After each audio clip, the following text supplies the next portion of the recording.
Assalamualaikum warahmatullahi wabarakatuh. Halo semuanya, kenalin nama saya Rio Riyandi dari program studi kimia UIN Raden Fatah Palembang. Pada video kali ini saya akan menjelaskan diagram alir dari perusahaan PT Sri Melamin Rejeki khususnya pada alat karbon bed reaktor untuk menyelesaikan mata kuliah kimia industri dengan dosen pengampu yang terhormat Ibu Mariama MT. Baiklah, sebelum memasuki materi untuk pembacaan diagram alirnya, saya akan menjelaskan sedikit apa itu carbon bed reactor. Carbon bed reactor itu adalah salah satu jenis reaktor yang digunakan dalam produksi melamin. Alat ini berfungsi untuk reaksi antara formaldehid, amonia, dan udara untuk menghasilkan gas sintesis yang kemudian akan digunakan untuk membuat melamin. Carbon bed reaktor ini terdiri dari dua bagian utama, yaitu bagian atas yang berisi karbon granular dan bagian bawah yang berisi campuran formaldehid, amonia, dan udara. Ketika campuran ini melewati karbon granular di bagian atas reaktor, katalis yang terkandung dalam karbon akan mengkatalisis reaksi yang diinginkan dan menghasilkan gas sintesis. Pada alat karbon bed reaktor terdapat banyak bagian-bagian dengan fungsi yang berbeda-beda atau item listnya itu bermacam-macam. Nah, pada video kali ini saya akan menjelaskan 4 item list yang memiliki fungsi yang berbeda-beda dalam memproduksi melamin. Item list yang pertama itu adalah carbon loading pumps. Alat ini berfungsi untuk memindahkan karbon aktif dari tangki karbon ke dalam reaktor atau kolom adsorpsi dengan kecepatan dan akurasi yang tinggi. Hal ini sangat penting untuk memastikan bahwa karbon aktif dapat didistribusikan secara merata dan seimbang di seluruh permukaan reaktor atau kolom adsorpsi. Yang kedua adalah carbon mixing tanks yang digunakan dalam produksi melamin untuk mencampurkan bahan-bahan dalam proses pembuatan melamin. Yang ketiga adalah carbon unloading hopper yang berfungsi untuk menyimpan dan membantu dalam memindahkan karbon aktif ke carbon mixing tank. Yang terakhir atau yang keempat yaitu carbon processing preparation mixer yang berfungsi untuk mencampurkan bahan-bahan yang digunakan dalam proses processing seperti karbon aktif, mineral, dan bahan pengikat dengan larutan atau air secara merata.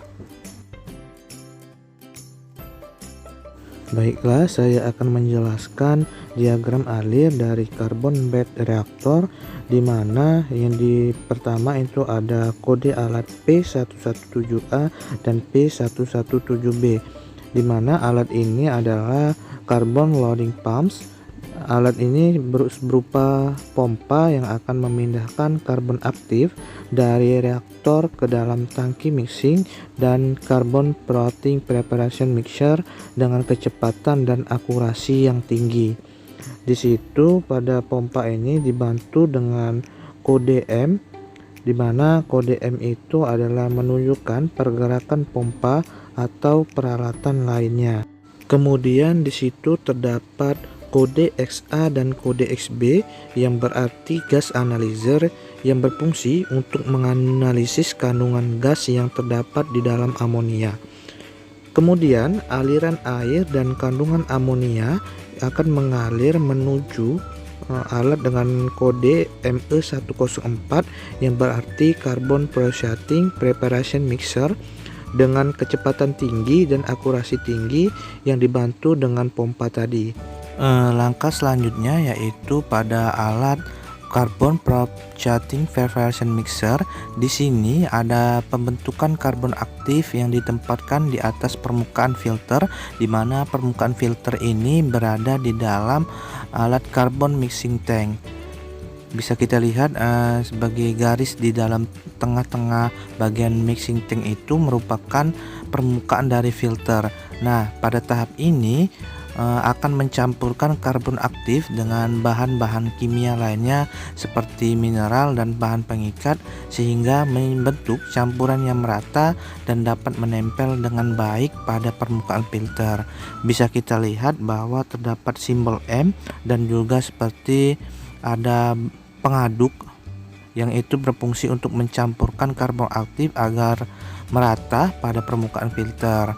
Setelah bahan-bahan dicampur dengan baik, larutan tersebut akan dilapisi oleh karbon aktif yang diendapkan pada permukaan filter tersebut. Dengan adanya lapisan karbon ini akan meningkatkan kemampuan filter dalam menangkap zat-zat yang terlarut dalam air maupun bahan-bahan lainnya yang digunakan dalam proses produksi, sehingga menghasilkan melamin yang berkualitas tinggi, di mana setelah proses pembentukan karbon aktif pada permukaan selesai, maka akan adanya sinyal untuk membuka bahan-bahan untuk dicampurkan di dalam mixing tank. Setelah lapisan filter karbon aktif selesai, maka campuran dari air, urea, formaldehid, dan juga gas amonia tadi masuk ke dalam carbon mixing tank, di mana pada carbon mixing tank ini akan terjadi percampuran semua bahan-bahan tersebut secara merata. Kemudian setelah proses pencampuran selesai, campuran bahan-bahan tersebut akan dikirim ke reaktor melamin, dan di mana proses sintesis melamin dilakukan. Dalam reaktor, campuran bahan-bahan akan dipanaskan dan dimasukkan ke dalam tekanan tinggi sehingga reaksi sintesis dapat berlangsung dengan baik. Hasil akhir dari proses ini adalah resin melamin berkualitas tinggi yang dapat digunakan dalam berbagai aplikasi seperti pembuatan peralatan makanan, perlengkapan kamar mandi, dan juga bahan-bahan konstruksi. Mungkin itu saja penjelasan video dari saya. Thank you for watching.